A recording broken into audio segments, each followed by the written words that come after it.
오늘 우리에게 주시는 하나님 말씀은 마태복음 2장 13절로 15절까지 말씀입니다. 그들이 떠난 후에 주의 사자가 요셉에게 현몽하여 이르되 헤롯이 아기를 찾아 죽이려 하니 일어나 아기와 그의 어머니를 데리고 애굽으로 피하여 내가 네게 이르기까지 거기 있으라 하시니 요셉이 일어나서 밤에 아기와 그의 어머니를 데리고 애굽으로 떠나가 헤롯이 죽기까지 거기 있었으니 이는 주께서 선지자를 통하여 말씀하신 바 애굽으로부터 내 아들을 불렀다 함을 이루려 하심이라. 아멘. 오늘 본문은 2장 13절로부터 끝절까지 전체를 볼 텐데요. 시간상 3절만 읽었습니다. 오늘 성경 말씀을 보면 예수님 탄생하신 직후에 헤롯이 예수님을 죽이려고 하는 그러한 장면입니다. 그러다가 예수님을 발견하지 못하자 그 지역, 베들레헴 지역 2살 아래의 유아들을 다 살해하라고 하는 명령을 내리는 천인 공로할 짓을 하는 그러한 장면이 오늘 본문입니다. 16절 읽어보면요, 이에 헤롯이 박사들에게 속은 줄을 알고 심히 노하여 사람을 보내어 베들레헴과 그 모든 지경 안에 있는 산의 아이들 박사들에게 자세히 알아본 그때를 기준하여 2살부터 그 아래로 다 죽이니. 정말 잔혹한 장면이지요. 성경에 이와 비슷한 장면이 또 한 군데 나옵니다. 출애굽기 1장 22절 함께 읽습니다.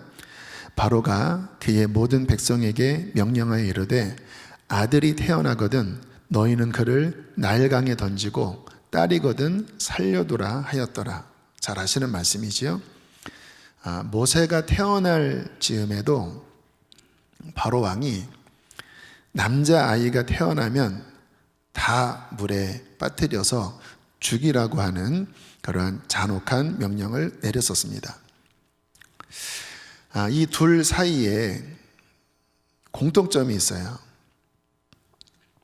모세가 태어날 시기나 예수님이 태어날 시기가 둘 다 공이 역사적으로 어려운 시기이자 굉장히 중요한 시기였습니다. 모세 때는 이스라엘이 애굽에서 한 400년간 종살이 하는 가운데 이제 출애굽을 하게 하시려는 그 하나님의 어떤 카이로스, 하나님의 중요한 역사적인 변곡점 사이에 있던 시기예요. 예수님이 태어나실 때는 우리가 아는 것처럼 이제 온 인류를 구원하시려는 하나님의 가장 중요한 그 뜻이 이루어지기 바로 그 직전 시기입니다.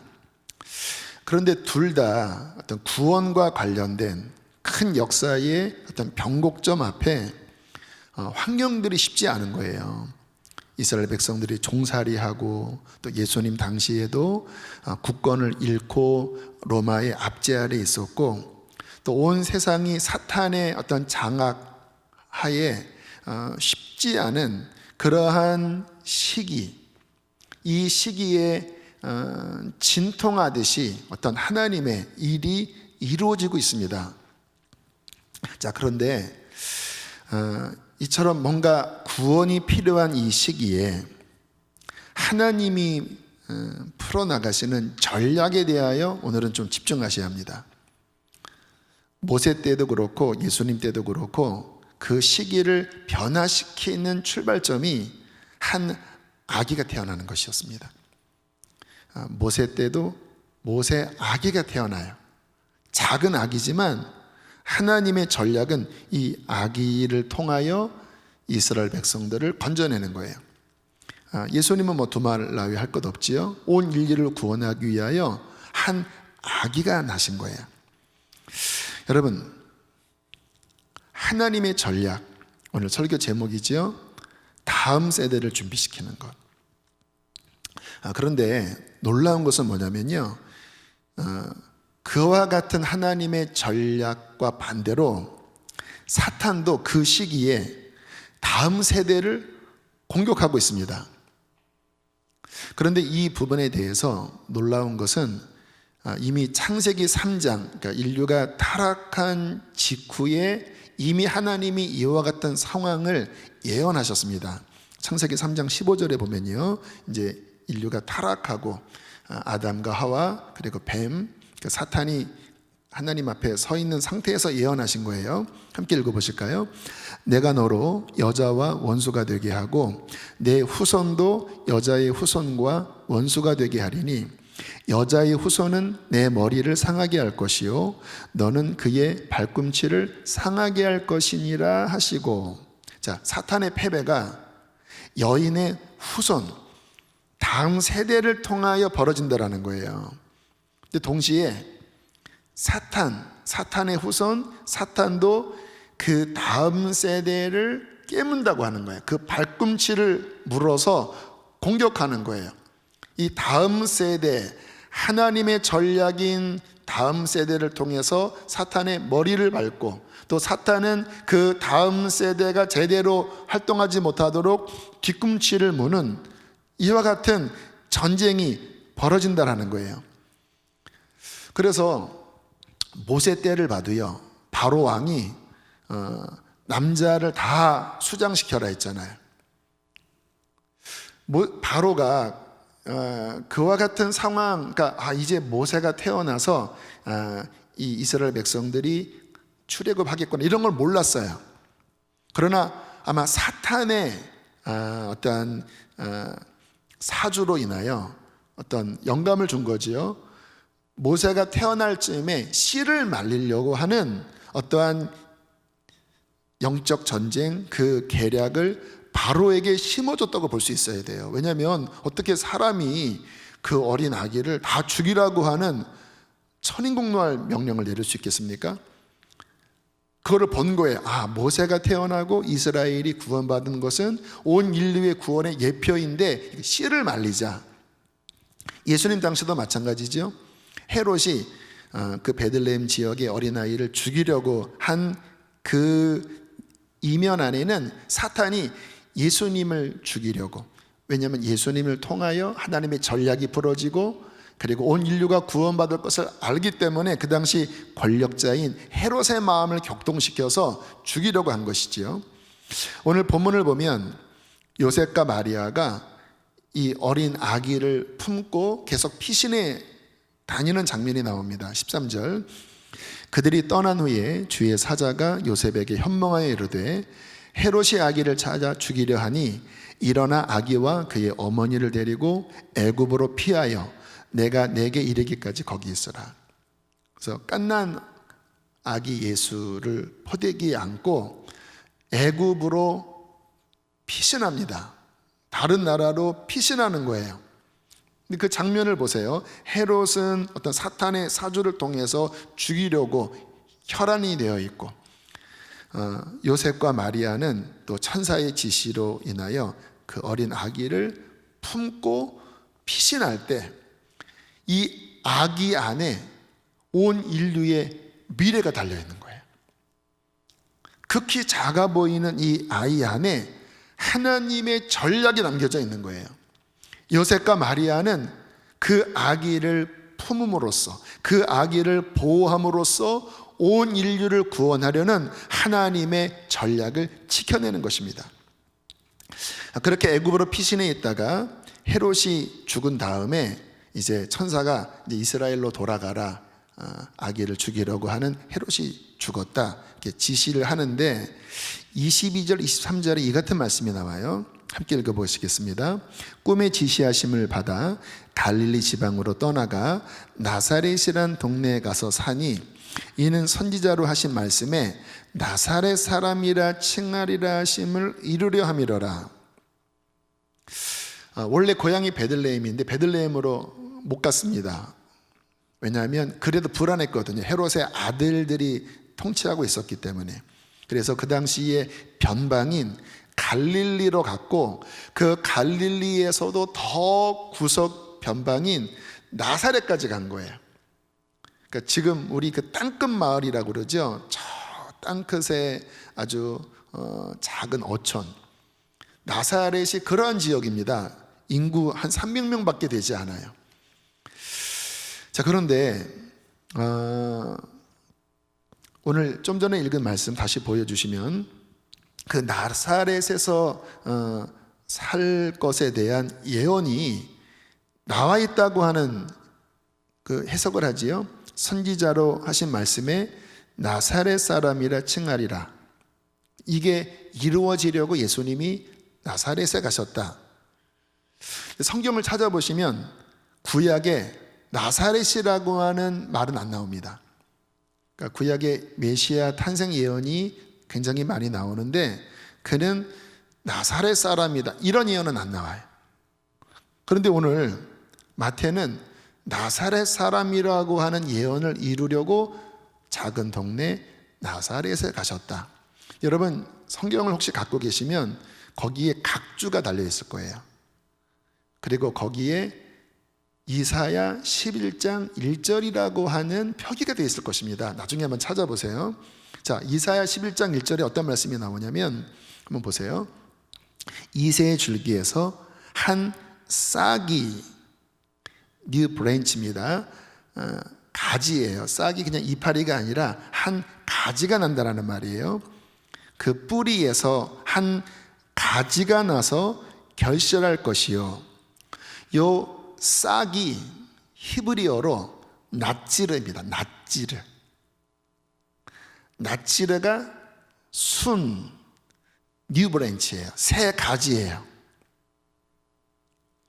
나사렛 사람이다라고 하는 예언이 여기 숨겨져 있는 거예요.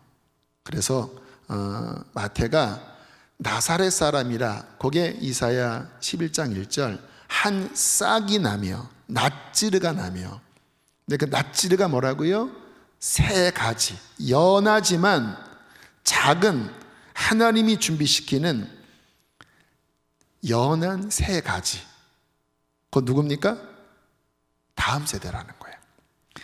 나사렛 사람, 나사렛 지역 새로운 가지 하나님이 일으키시는 새순 하나님의 전략인 하나님이 준비시키시는 다음 세대 이 다음 세대를 통하여 예수 그리스도께서 인류를 구원하신다고 하는 말씀이에요. 자, 이게 원리입니다. 중요한 역사의 변곡점에 진통이 일어나는데 하나님은 돌파하시기 위하여 낫지르, 새순 다음 세대를 준비시키시고 사탄은 이 시기를 감지하고 그 새순을 죽이려고 하는 거예요. 모세 때도 그랬고 예수님 때도 그랬고 자, 이와 같은 말씀이 실은 지금 우리 시대에 적용되는 말씀이라고 저는 생각이 들어요. 여러분 지금 이 시기가 역사의 변곡점에 놓여 있다고 여러분 생각되지 않으십니까? 주님 오실 날 그 징조가 얼마나 많이 도처에 보입니까? 자, 그런데 이 시기에 지금 사탄이 하는 일 중에 하나가 다음 세대를 죽이려는 일이에요. 자, 제가 사진 하나를 찾았는데요. 고등학교 교실 풍경입니다. 참 우리 교사 선생님들, 현직에 계신 교사 선생님들 이 사진을 보면 마음이 애리실 것 같아요. 앞에서 선생님이 수업하는데 80% 아이들이 다 자요. 제 고등학교 때는 상상할 수 없는 일입니다. 물론 제 고등학교 때도 몰래 자는 아이들도 있었지요. 그때는 뭐 무지막지하게 폭력을 행사하던 시절이에요. 뭐 정말 이단 옆차기, 뭐 싸대기, 뭐 정말 와 무시무시한 시대에. 근데 지금은 대놓고 자요. 선생님들도 아예 포기했습니다. 그냥 몇 명 아이들만 수업을 들어요. 아이들 안에 꿈이 별로 없습니다. 그냥 꿈은 뭐냐면 돈 버는 것, 좀 뭐 편히 사는 것, 뭐 그나마 대학 가고 또 졸업하면 취업이 요즘 너무 어려우니까 뭐 좌절하고 있는, 또 뭔가에 이렇게 찌들어 있는 그 다음 세대가 지금 뭔가 병들어가는 이 상황. 여러분 출생아 수 한번 보세요. 다음 보여주세요. 여러분 올해 맨 아래에서 세 번째 2021년도 출생아 예상이 2020년도입니다. 27만입니다. 27만. 2013년 43만에서 지금 27만이 됐고 내년에 24만, 22만. 여러분 이 대단히 심각한 일이에요. 베이비 부머 시대라고 한 1970년대는 110만, 120만, 130만 그렇게 출생아 수였어요. 근데 지금 3분의 1도 더 떨어지는, 4분의 1까지 떨어지는, 5분의 1까지 떨어지는 다음 세대가 소멸하고 있습니다. 거기에 지금 낙태를 아예 합법화하려고 해요. 몇 주 이 제한도 아예 철폐하려고 하는데 어떤 보고에 따르면 한 해의 낙태 수가 36만 명이라고 합니다. 하루에 1000명, 1년에 36만 명이 낙태되고 있어요. 살해당하고 있어요. 근데 1년에 태어나는 아이가 지금 24만 밖에 되지 않아요. 태어나는 아이보다 엄마 뱃속에서 부모의 의지에 의하여 죽는 아이가 더 많아지고 있는 이 상황.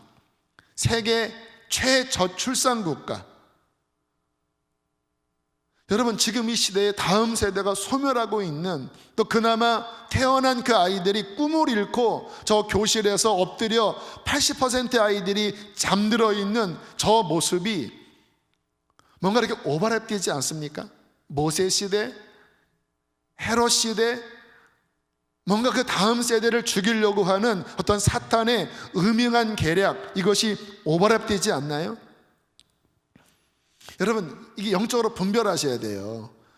지금 뭔가 중요한 역사의 변곡점에 창세기 3장 15절의 말씀처럼 하나님은 여인의 후손을 통해서 이 중요한 하나님의 나라의 일을, 구원의 일을 하려고 하시는데 이것을 방해하려는 어떠한 사탄의 공격이 지금 이 다음 세대 안에 일어나고 있는 것이 아닌가. 그럼 지금은 어떠한 때인가?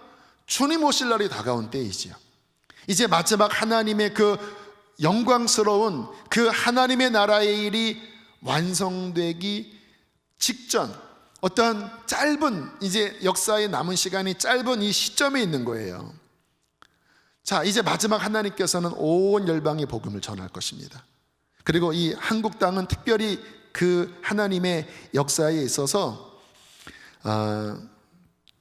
이제 북한의 통일, 남북한의 통일, 그리고 하나님의 어떠한 마지막 구원 역사의 중요한 전략적인 위치로서 쓰임 받아야 되는 우리나라, 대한민국, 또 북한, 굉장히 중요한 어떤 시기에 저는 있다고 생각이 돼요.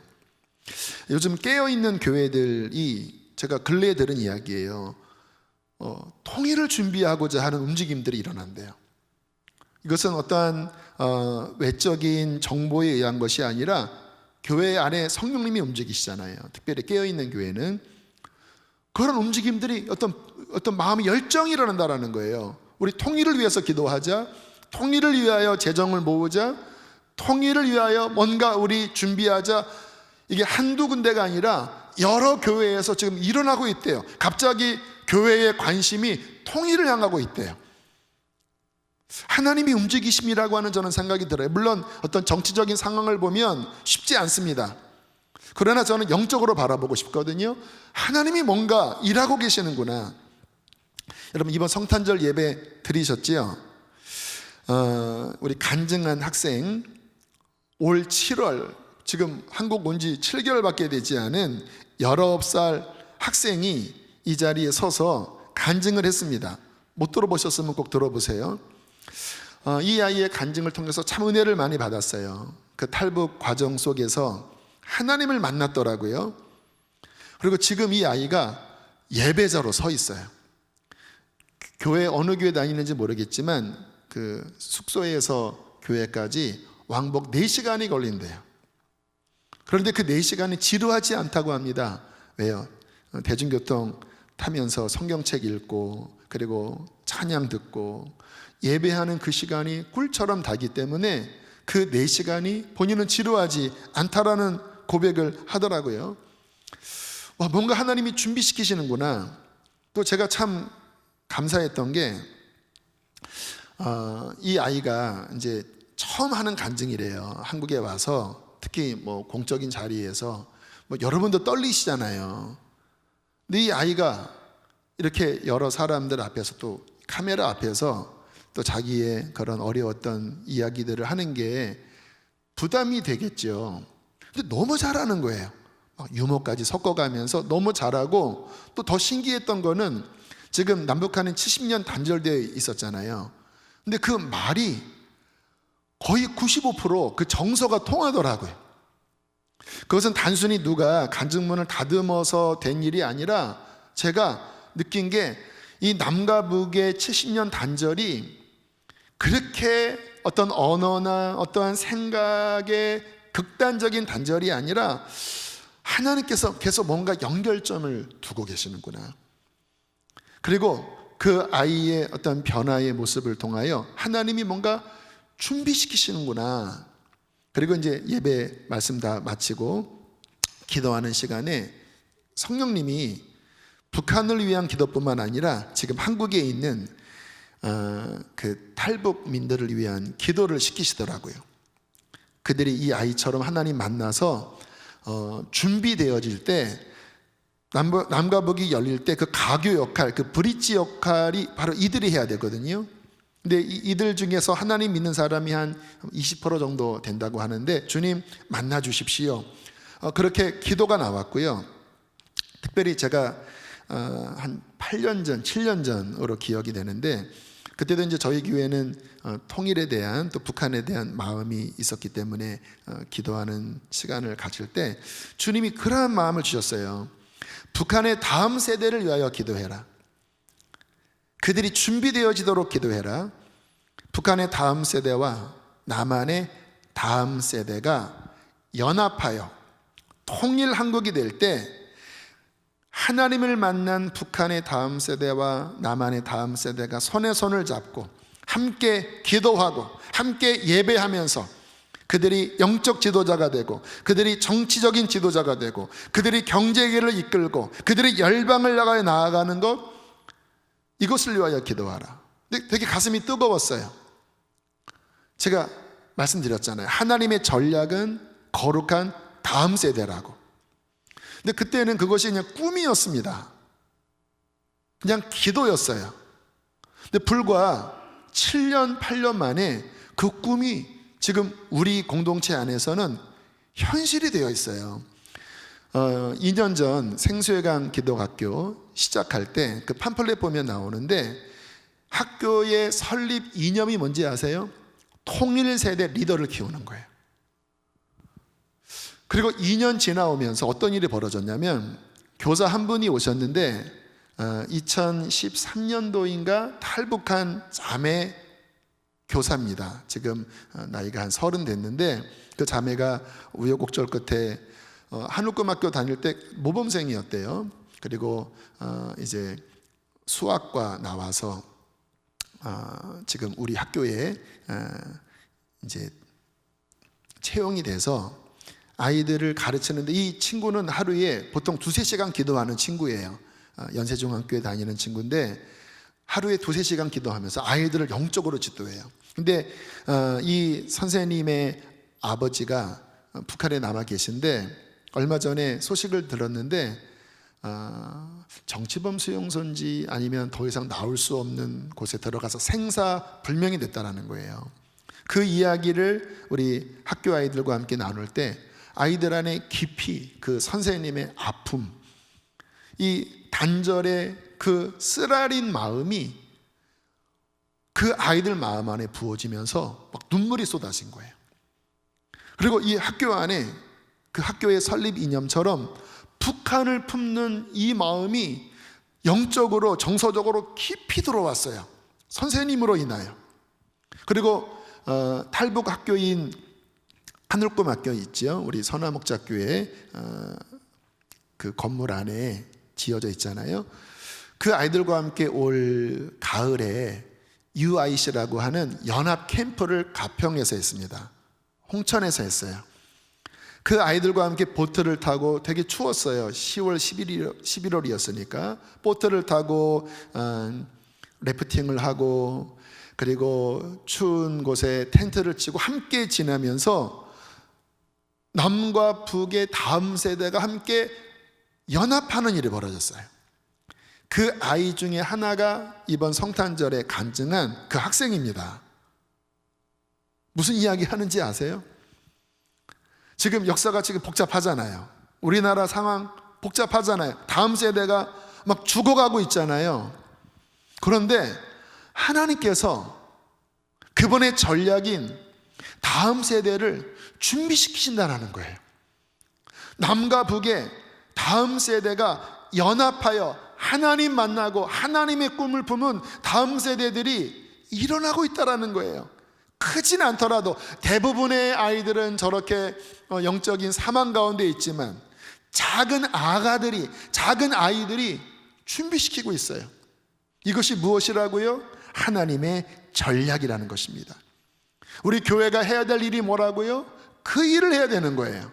여러분의 가정에서 무엇을 해야 되냐고요? 이 역사의 중요한 변곡점에 우리의 다음 세대가 하나님을 만나는, 하나님 안에서 변화되는 그 준비를 해야 된다는 것입니다. 어떻게 준비될 수 있을까요? 오늘 읽은 말씀들을 한번 종합해 보면요, 마태복음 1장 2장을 함께 보겠는데요. 22절, 말씀을 이루려 하심이라. 이니 2장 15절, 선지자를 통하여 말씀하신 바. 17절, 예레미야를 통하여 말씀하신 바 이루어졌느니라. 2장 23절, 이는 선지자로 하신 말씀에 나사렛 사람이라 칭하리라 하심을 이루려 함이러라. 자, 무슨 말씀이냐면 그 한 아기가 태어났는데 그 아기는 구약에 예언된 말씀이라는 거예요. 그 말씀이 육신을 입고 온 거예요. 그 아가의 이름은 무엇입니까? 하나님의 말씀이에요. 여러분, 하나님의 전략인 다음 세대, 그냥 아이가 아닙니다. 하나님의 말씀이 들어간 다음 세대예요. 결국 이것이 관건인데요, 이사야 40장 6절로 8절에 이러한 말씀이 나와요. 너무나 잘 아시는 말씀인데 우리 함께 크게 읽겠습니다. 모든 육체는 풀이요 그의 모든 아름다움은 들의 꽃과 같으니 풀은 마르고 꽃은 시드나 우리 하나님의 말씀은 영원히 서리라. 여러분, 세속적인 부귀와 성공은 결국은 풀의 꽃처럼 시들고 떨어져 마르게 된다고 말씀을 해요. 근데 뭐가 영원하다고요? 하나님의 말씀이 영원한 거예요. 하나님은 그의 말씀으로 천지를 창조하시고 그의 말씀으로 인류를 구원하시고 그의 말씀으로 인류를 끌어가세요. 신앙은 뭔지 아세요? 그 말씀이 안에 들어오는 것입니다. 그때 거듭나고 그때 하늘나라의 열매를 맺어요. 아무리 모태신앙이라 할지라도, 아무리 우리의 자녀들이 예배당에 앉아 있다 할지라도 말씀이 그 안에 들어가지 않으면, 세속적 가치로 충만하면 어떻게 내가 부자가 될까? 어떻게 성공할까? 그 생각이 하나님의 말씀의 지배를 받지 않으면 쓸모없는 거예요. 풀처럼 꽃처럼 다 시들고 말라 떨어지는 거예요. 근데 무엇이 신앙입니까? 무엇이 진정한 가치입니까? 하나님의 전략인 그 다음 세대, 어떠한 다음 세대가 되어져야 되나요? 말씀이 그 안에 들어간 다음 세대가 되어져야 돼요. 그러므로 우리가 살펴봐야 될 것은 뭐냐면, 정말 우리의 자녀들 안에 하나님의 말씀이 들어가고 있는가? 우리 교회 다음 세대 안에 하나님의 말씀이 들어가고 있는가? 그게 이루어지면 하나님은 그 아이들을 통하여 하나님의 전략을 풀어나가시고 이 마지막 때 통일과 선교 완성과 이 엄청난 쓰나미와 같은 영적 전쟁을 하나님은 승리하게 하는 주역들로 세워주실 것입니다. 특별히 성경에는 이러한 말씀이 나와요. 사도행전 2장 17절 함께 읽습니다. 말세에 내가 내 영을 모든 육체에게 부어주리니 너희의 자녀들은 예언할 것이요 너희의 젊은이들은 환상을 보고. 무슨 말씀이냐면 하나님의 말씀이 역사할 때 성령이 마지막 때 부어져요. 그때 어떤 일이 부어집니까? 아까 사진 맞지요? 아이들이 엎어져서 자는 거. 꿈이 없어요. 그 내면이 영적으로 다 쓰러져 있습니다. 다 뭔가 물먹어 찌들어 있는 것 같아요. 왜요? 비전이 없으면, 묵시가 없으면 백성이 방자하게 행한다고 그래요. 꿈이 없는 백성, 하늘의 꿈이 없는 백성, 하늘의 꿈을 잃은 다음 세대, 망할 다음 세대입니다. 그런 세대는 망해요. 언제나 역사에 하늘의 꿈을 잃은 다음 세대는 그 역사의 종말을 예고했습니다. 그런데 아무리 역사가 어려워도 하늘의 꿈을 꾸고 하나님의 말씀이 움직여서 하늘의 비전을 품은 다음 세대가 일어나면 놀라운 하나님의 구원의 역사, 창조의 역사, 회복의 역사가 일어난다라는 거예요. 그래서 여러분들 보셔야 합니다. 자녀 학원 다니면서 좋은 대학 가고 이게 중요한 게 아니에요. 정말 그 아이의 안에 하나님의 말씀이 들어가는가? 그 아이 안에 성령의 역사를 통하여 하늘의 꿈을 꾸고 있는가? 하늘의 예언을 하고 있는가? 하늘의 비전을 보고 있는가? 이게 없다면 망하는 거예요. 그러나 이것이 일어난다면 아무리 시대가 악하고 어렵다 할지라도 하나님의 전략이 그 아이 안에 DNA처럼 들어가서 열매를 맺게 되는 것이죠. 감사한 것은 우리 교회 안에 그와 같은 움직임들이 계속 일어나고 있는 것이 너무나 감사해요. 특별히 우리 어린 아가들에게 말씀 암송하는 말씀 암송 학교가 매 학기마다 열리고 있는데요. 잠깐 그 영상 간증을 함께 보도록 하겠습니다. 안녕하세요. 저는 10살, 7살, 3살 3남매를 양육하고 있는 김현정입니다. 세 자녀 임신 기간 동안 말씀을 통독하고 암송을 하면서 자녀들을 말씀과 기도로 양육하여 주님이 창세전에 계획하신 소명대로 키우고자 하는 비전을 주셨습니다. 하지만 막상 실전 육아는 자녀들을 말씀으로 양육하려는 제 이상과는 너무나 달랐습니다. 또한 제가 갑상선 이상으로 건강이 무너지면서 자녀 양육에 점점 지쳐갔고 교회에 자녀들의 신앙교육을 맡긴 채 가정에서는 세상적 가치관과 인본주의적 생각들로 자녀들을 대하고 미디어의 의존도가 높아지며 자녀들을 세상의 기준으로 보게 되었습니다. 그러던 중 자녀들을 미디어 앞에 두는 것이 우상 앞에 놓는 현대판 몰래기라는 말을 듣고 그동안 나의 편의를 위해 자녀들을 내 생각과 기준대로 양육한 것을 회개하게 하셨습니다. 저는 아이들 앞에 무릎을 꿇고 울면서 사과했습니다. 엄마가 미안해. 엄마가 힘들다고 너희들을 우상 앞으로 보냈구나. 용서해줘. 주님께서는 이 사건을 계기로 자녀들에게 하나님을 알게 하는 것이 아닌 단순한 종교의 행위를 가르쳐 어린 종교인으로 키우고 세상의 성공과 형통을 하나님의 영광이라 포장했던 저의 죄악들을 회개하게 하셨습니다.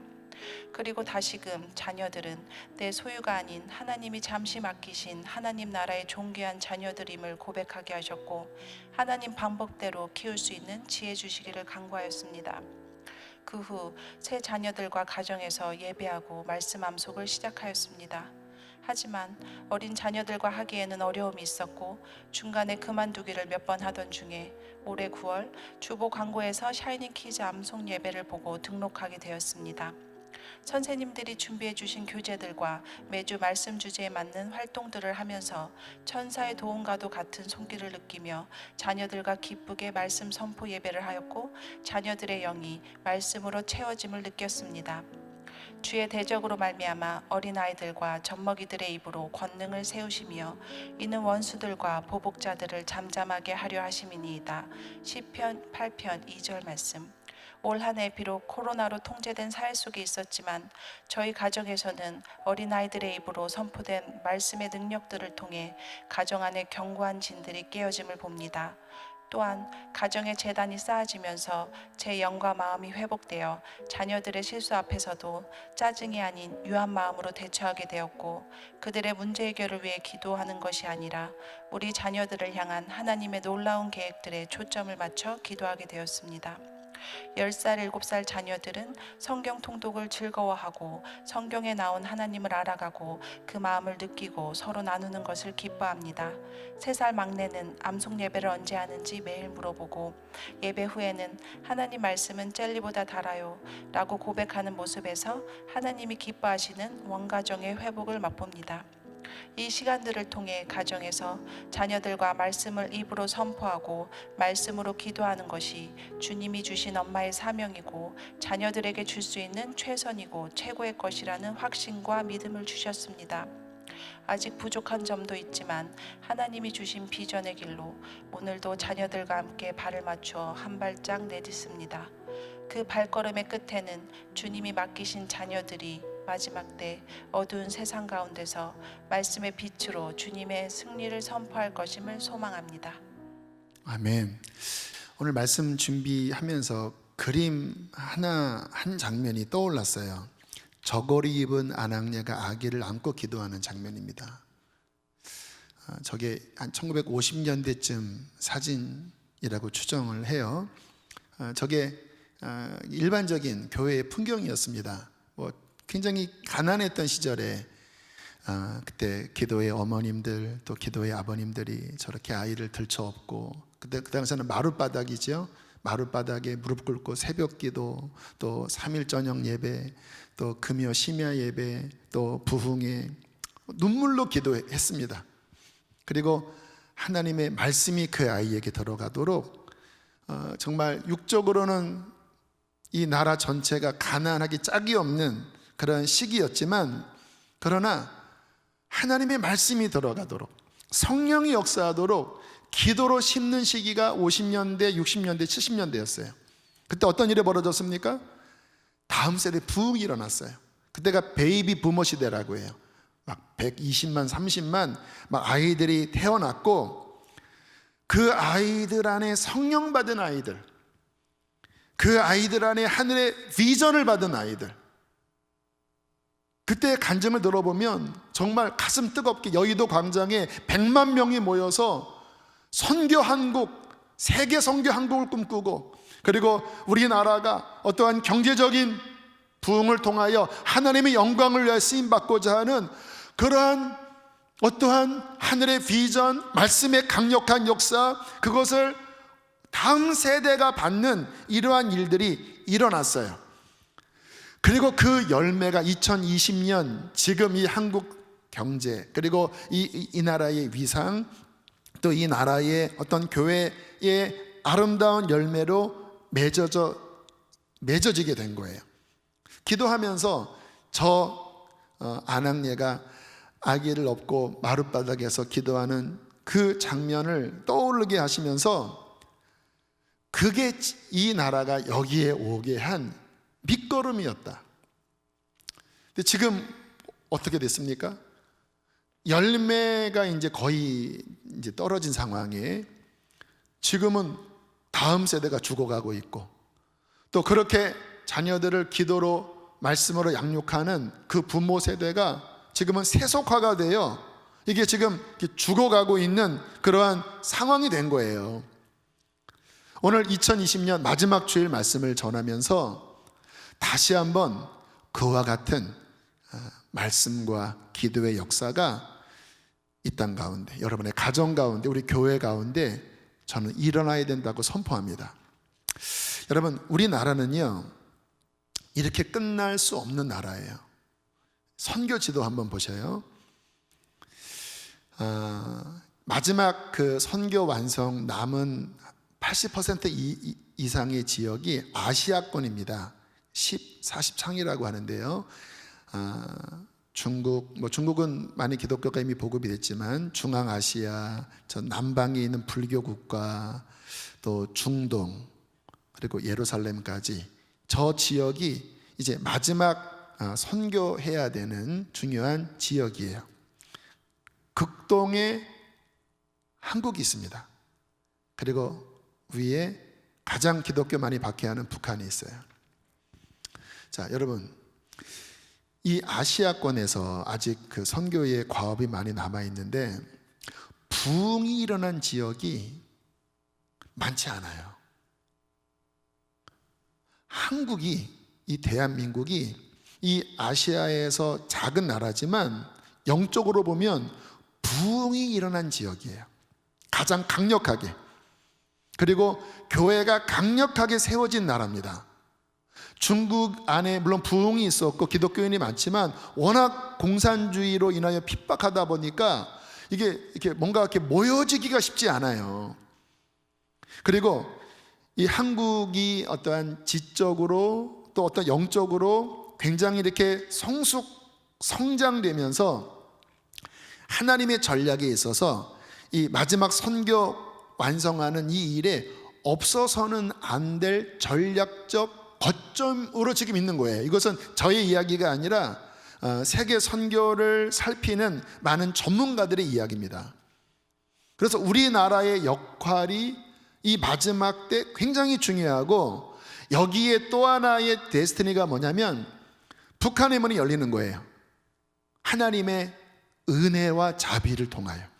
인간의 힘이 아닙니다. 하나님의 은혜와 자비를 통하여 북한의 문이 열리는데 그때 하나님은 지난 성탄절 예배처럼 하나님의 기이한 방법으로 준비된 다음 세대, 하나님의 순결한 어떠한 교회 공동체, 우리의 눈으로 볼 수 없는 거예요.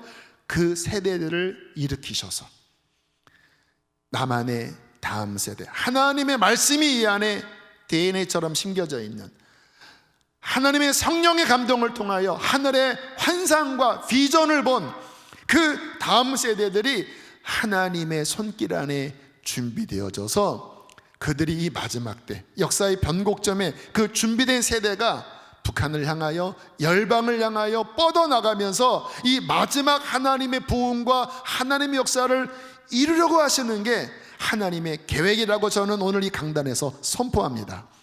그 일의 중요한 전략이 거룩한 다음 세대라는 것입니다.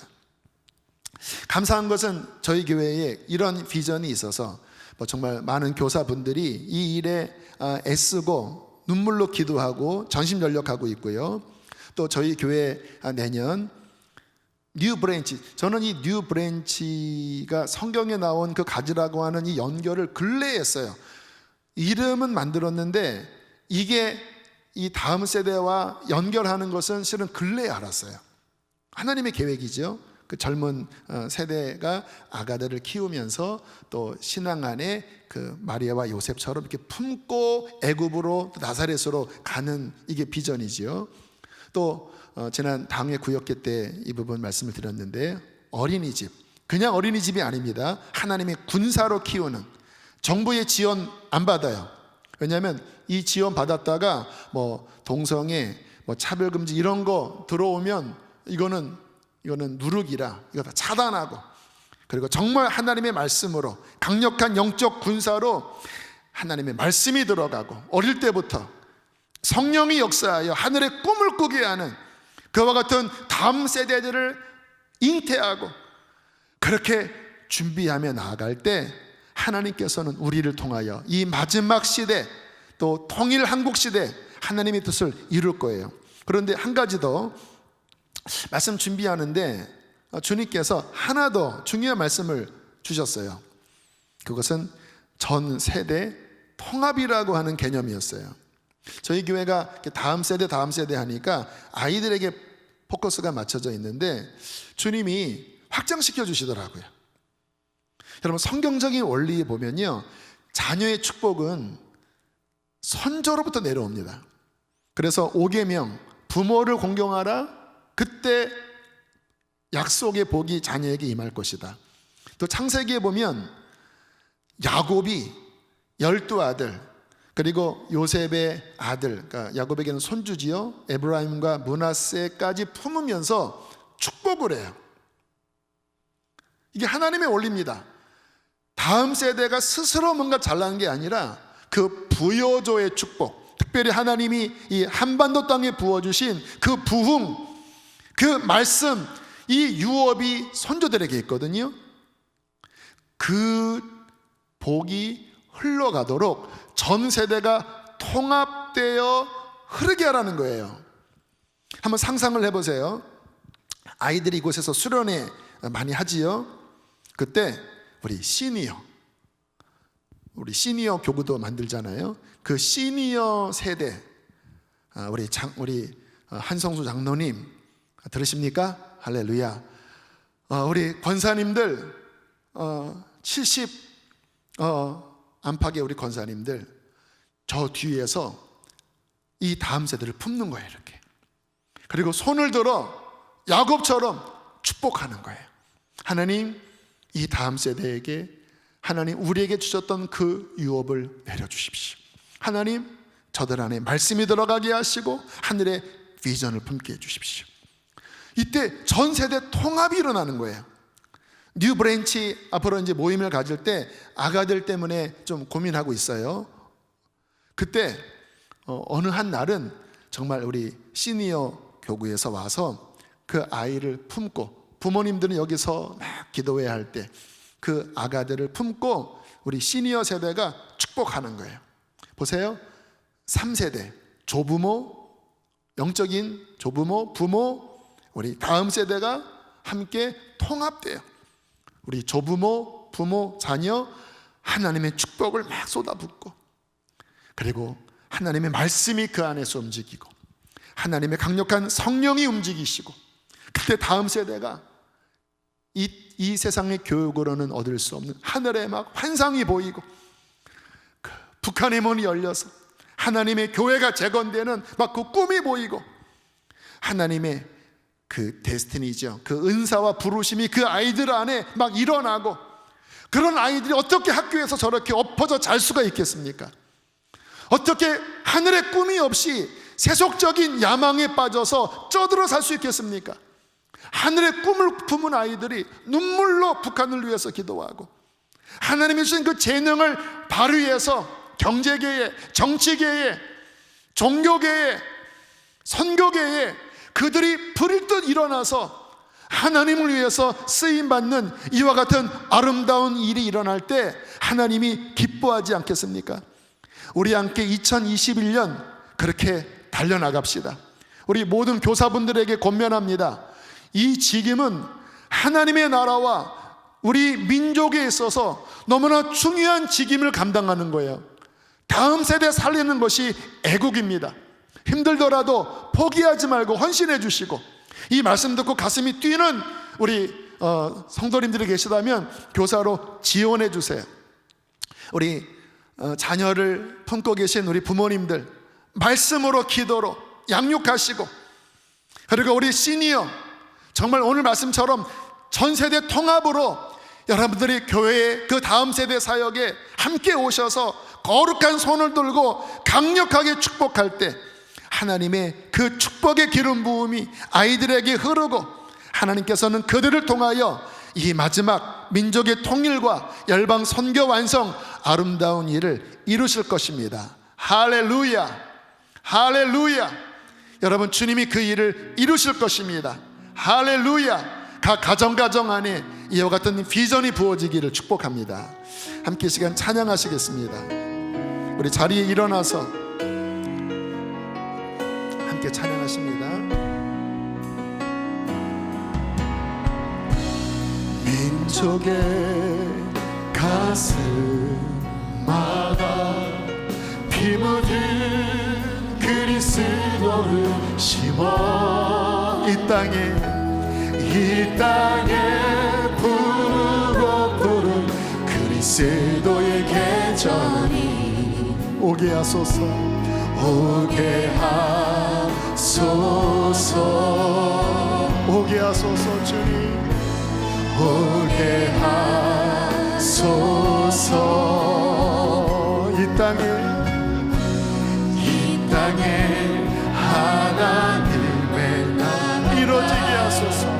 이뤄지게 하옵소서.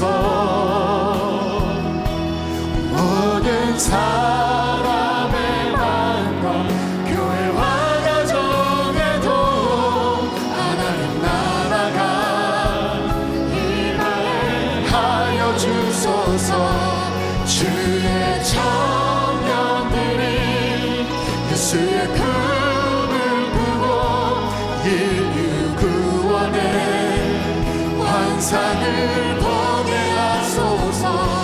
한 손에 복음 들고 한 손에 사랑을 들고 온 땅 구석 누리는 자라. 주의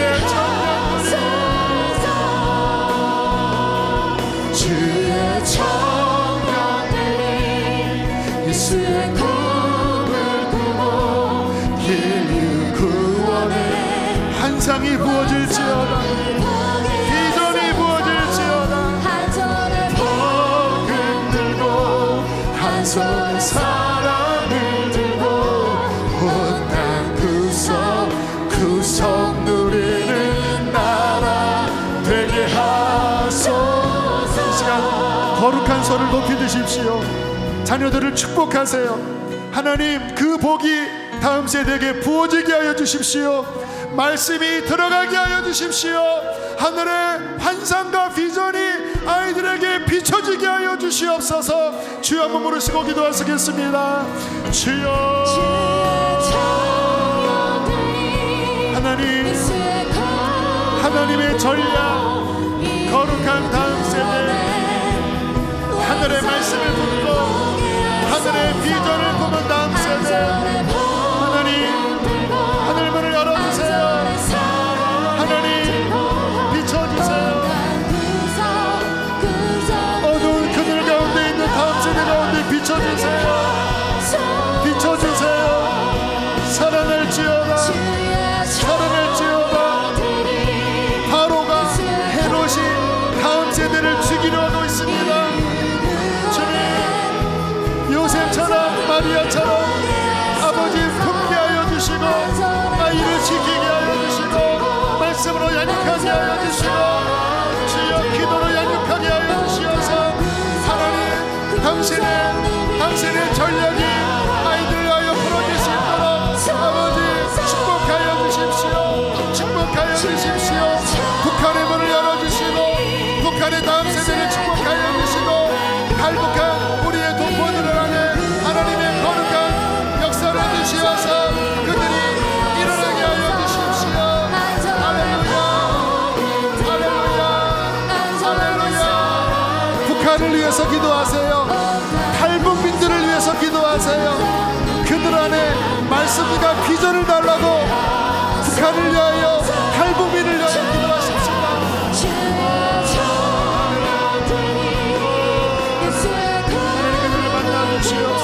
그들을 만나 주시옵소서. 그들을 구원하여 주십시오. 축복합니다. 축복합니다. 축복합니다. 준비시켜 주십시오. 준비시켜 주십시오. 거룩한 다음 세대가 준비되어지게 하여 주십시오.